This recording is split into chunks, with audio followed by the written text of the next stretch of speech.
Our Spirits, February 12th, 2023, from Emmett Fox's book, Around the Year with Emmett Fox, Remembering Our Spirits. February 12th, 2023, I know I'm repeating myself. Our daily bread. In speaking of the bread of life, Jesus calls it our daily bread.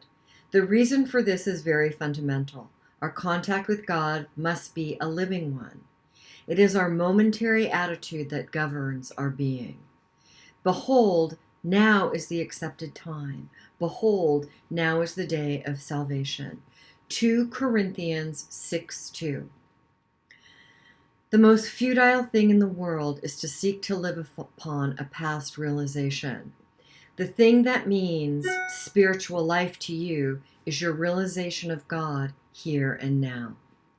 Be thankful for yesterday's experience, knowing that it is with you forever in the change of consciousness that it brought about. But do not lean upon it for a single moment for the need of today. The manna or manna of the desert is the Old Testament prototype of this daily nourishment.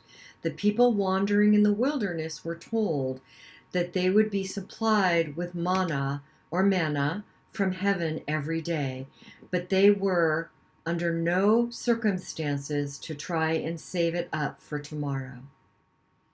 When notwithstanding the rule, some of them did try to live upon yesterday's food, the result was pestilence or death. So it is with us.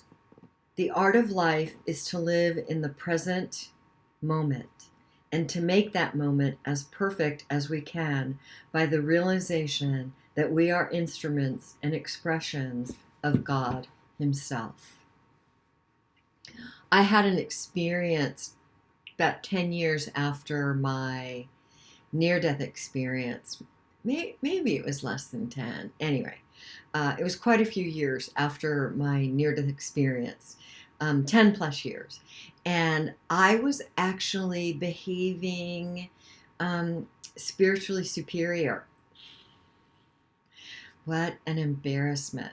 Ugh, talk about perfection in the driver's seat and shame in the passenger seat and fear hogtied in the back. Again, thank you, Brene Brown. Whenever anyone acts superior, it's simply because they're not in relationship with a part of themselves that feels really inferior. And I definitely have parts of myself that felt inferior, and those parts still can get triggered, not very often, because I own those parts of myself.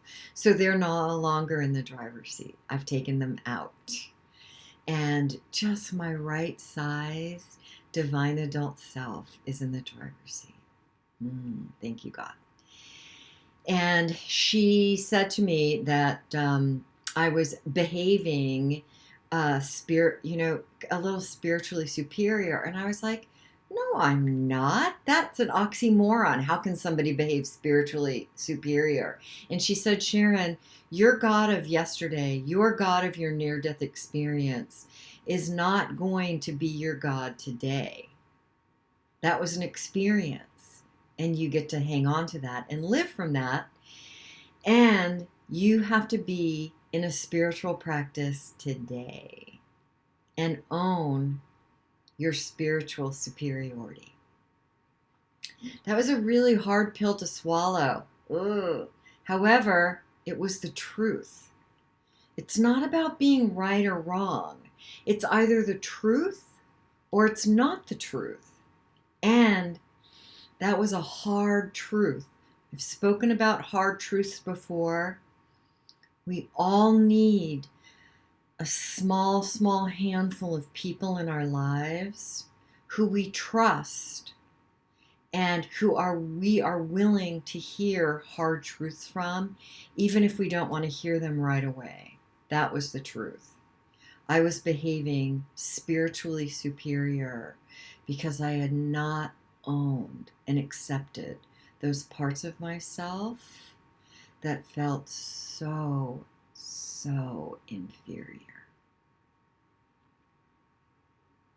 I now own those parts. I have those parts. I have parts that feel inferior, of parts that feel scared and shameful. of parts that feel, no other word is coming to me, so I'm not going to make one up. So there you go.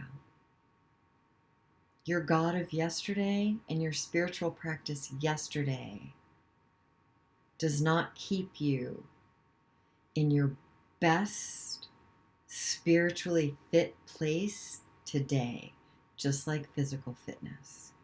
What are your spiritual practices? I look forward to hearing about them. Blessings.